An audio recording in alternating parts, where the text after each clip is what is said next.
Today, we're going through the home buying process, the loan process with Lucy Thornton from Home Finance, right? Home Finance. Thank you for joining me. I really appreciate it. And the reason why I'm doing this is because oftentimes I see that home buyers are just not aware of the loan process, and we get to the end and they're like surprised by what's the difference between closing costs and down payments. So it's super frustrating for the buyers, and we don't want buyers to be in that situation. I fancy myself as an advisor. What do you think about yourself when you're talking to clients? You think of yourself as an advisor? Absolutely, yeah. The more they know, the better this goes. So that's what I tell them. Ask all the questions, and the more they know, it's really more beneficial. Absolutely. I don't like to be telling people what to do, even though I can do that. I was in the military for 20 years, so I am good at telling people what to do, but I would rather you be educated in the process so that this goes very smoothly. Like you said, the more you know, the better off this whole thing goes and the smoother the process is, right? So we're gonna go through it with Lucy. I'm gonna just ask her, like, as we're gonna go through the process together, she's gonna tell me where we're at. And of course, if you get any value from this video, do me a favor, like, share, subscribe, share this video with your family and friends. Maybe they're going through the home buying process or thinking about it. This would be a good video to learn on how the home loan process goes. So let's just get right into it. You ready? Absolutely. All right. So I'm gonna call you up. I'm gonna act like I'm a home buyer. We're gonna walk through this process. So Lucy, I call you up. My name is John at this point. So I call you up, Lucy. Hey, I'm talking to a real estate agent. We're talking about buying a home. I'm really interested in. So can you help me? Absolutely. So how does this go? How's this go? Hi, John. I'm so glad you called me today. You said Patrick was your realtor? He's amazing. And so a couple of things, we're going to hit on some high points, right? So in the mortgage process, we're obviously qualifying. That's kind of what we would say. So just getting some key points of data out there. And so we're going to make sure, we're going to talk about income. We're going to talk about assets, which is the assets are what we talked about, that down payment, cash to close. We're talking about liabilities, like what monthly other payments that you have that could be affecting your DTI. Talk about credit, if you know where it is or have an idea where that is, and then monthly budget and see what, a lot of times people think that they, I'm looking at a $500,000 house. Well, do you know what a $500,000 house looks like monthly? So then kind of backing out that number and working on budget. So we'll go over those things in the initial conversation to get an idea. And then we'll also probably high level also work on, people don't realize, the different loan programs. So we're going to have conventional, Right. FHA, VA, and USDA. So we're going to have that in the initial conversation as well, kind of getting an idea what you may qualify, what loan product we would use for you as well. So.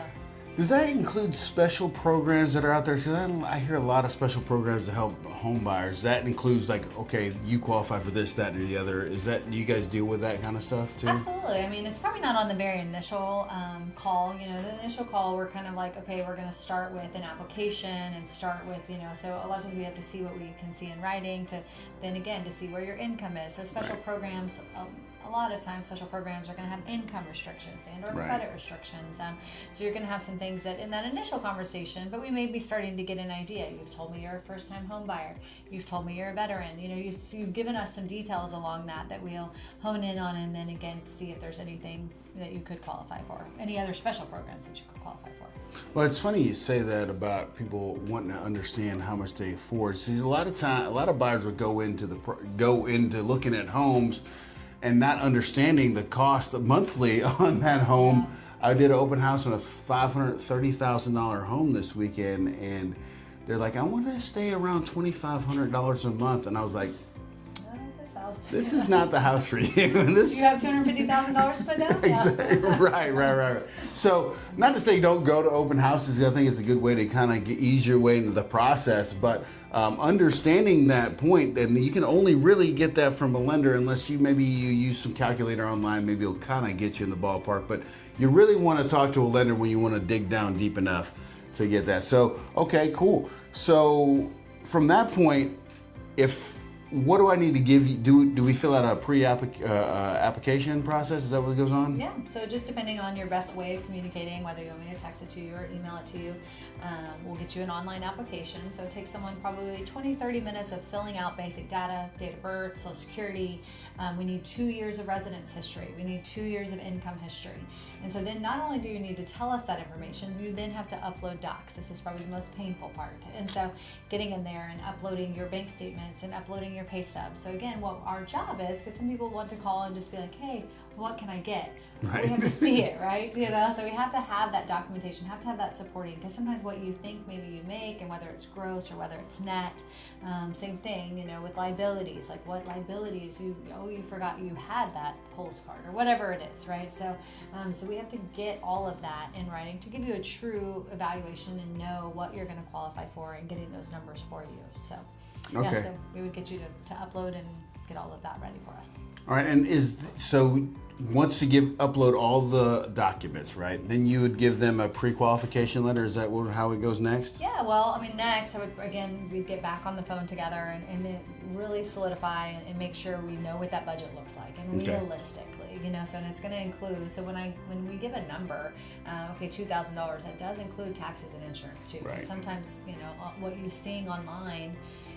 They leave that out completely. That out, yeah. So it looks like it's $800 less. Yeah, so not adding that in there, which is really important. So making sure, again, you understand that, making sure that you understand what cash to close is going to be. You know, we're not giving you an exact number, we're giving you some, you know, ballparks, but just expectation management, again, of what you can expect that you'll need to have in the accounts. And if for some reason, if you don't, if we need to go over, if you need closing costs paid, so we can share that with your realtor, so we can all be on the same page, just so we don't have any misconceptions. So we'll have that conversation, and then we'll issue the pre-approval letter. Again, within certain budget ranges to make sure we're meeting your goals. When would you suggest that buyers start that process? Like, is it immediately when they're buying a home, or is it before 6 months? What do you suggest? Absolutely. So a couple of things. Obviously, way before getting in the car. You know, you don't want to fall in love with a $500,000 house, and then we find out that you're not going to be qualifying for that, or that you could get more of a home, and you know, I mean, it can go the reversal as well. So not just not qualifying for the top amount, but being realistic of what this all involves. And so I would say every bit of a week before you'd be shopping, if not a couple months. Like, if you know, I mean, we talk about, we're educators and we're counselors and we're guidance. Like, if we want to talk through, we look at credit all day. Not that I'm going to be your credit counselor, but just like if you have any credit issues, if you have any issues that you want to talk about how we can renegotiate debt, you know, so then you want to start quite a bit ahead of time, you know, maybe even a year out. If you're even thinking about it, it's just good to talk to this whole team about what does it entail, and so not waiting till right before and then finding out that for some reason there's a hang up of why you can't close. So I mean, I think the sooner the better if you're thinking about purchasing. If you're thinking about walking into an open house, you probably should already talk to Lucy. Right? So you have an understanding of what's going on. Like you said, I hate, and you were a real estate agent before, right? So she understands. That's another great thing about having Lucy. She used to be a real estate agent, so she kind of understands both sides, which actually really helps the real estate agents when they're doing their job. So I really appreciate her on that, for sure. So you going in there, we got our pre-qualification. We talked to Lucy about what you qualify for. So for instance, a lot of people around here are going to be VA or FHA, right? Do you find that most common in here? I mean, I think for our area being so close to so many installations, I mean, and I think you and I kind of just both specialize in the VA space with, you know, our prior history. And so, but yeah, I mean, we do some conventional for sure. And so, but I would say mostly. Okay. And then when you get that pre-qualification, and is that the time you're saying, okay, that's when I start shopping with lenders? Is that what because we're looking at the numbers quoted? If you're looking at rates and fees, and so to determine, right? So, I mean, if I get that phone call, so if John calls me and his first initial is, hey, Lucy, what's your rate? So I have to say I chuckle a little because it's like there's a lot in it. It's a super loaded question, right? And it's what we hear today with obviously being so much turmoil in our markets and so much turmoil in our just economy. In the world. Yeah, in our economy and everything else. So, hey, Lucy, what's our rate? And while that is a very important part of this, there's just a lot that goes into that. There's actually many factors that go into your rate, and probably the number one being your credit, right? So if we haven't pulled your credit, I can't give you a rate. If you have a 600 and you have a 750, those two don't get the same rate. Right. Yeah, they're not two equal. It seems intuitive, but a lot of people don't think that way. Don't get that. Yeah. Well, my buddy got this. I'm like, well, your buddy had 100 points better, or worse, whatever it is. And and then knowing what else is associated with that. So again, a lot of call, what's your rate? Well, it's also very important because if you call the lender that maybe didn't have the same really high ethics, and I'm like, well, I'm going to give you all the details, that there's a lot of fees that are involved with that as well. So I can tell you it's a 5.5, knowing that that's not what the market's deeming for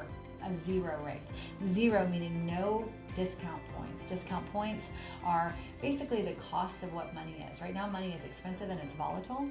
And so, and some people think too, a misconception is to go down 1 point. So to go from 6.5 to 5.5, it's 1 point. So 1 point meaning 1% of the loan amount. It is not. No.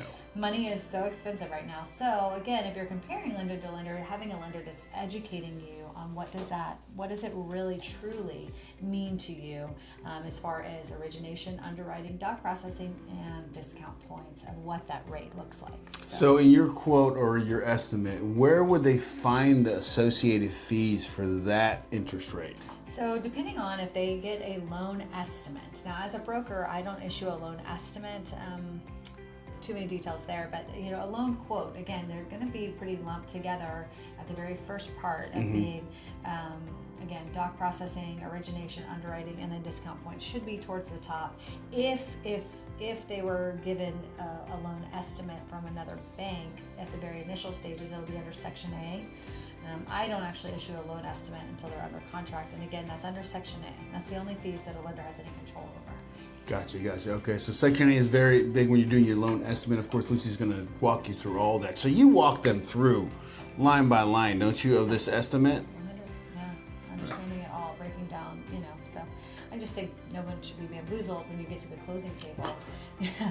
And then you're expected like, wait, what? I have to, $10,000 more than I thought. I didn't know about. Yeah, it can be super frustrating, not only for the buyer, obviously would be super frustrating, but the real estate agent as well. And then that's where you start breaking down. That's why the communication is so important between the lender and the real estate agent, because if you don't have that communication, things like that can break apart, right? So we went through, okay, I filled out the application, you gave me the loan estimate, right? So we're humming now. So what's happening right now? We got a home under contract. So under contract? We're under contract, we got the estimate, the buyer's good with it. What happens next? Yeah.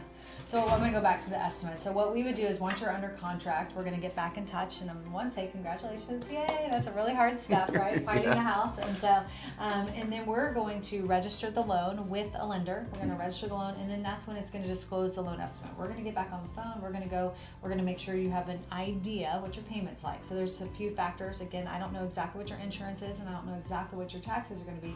So we may have the interest rate in there. So we're going to get an idea. We're not going to be hundreds of dollars off, right? But you're going to get an idea, so you're good with the monthly payment, and then we've gone through and we've broken down all of those closing costs, so you know the cash to close, what that looks like.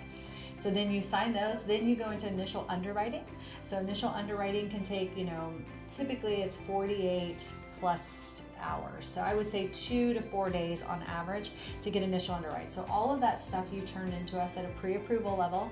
So income, assets, the contract, all of that is going to go into initial underwriting. Okay. They're going to have reviewed it, underwriters, which we talk about them a lot, maybe not in the best way.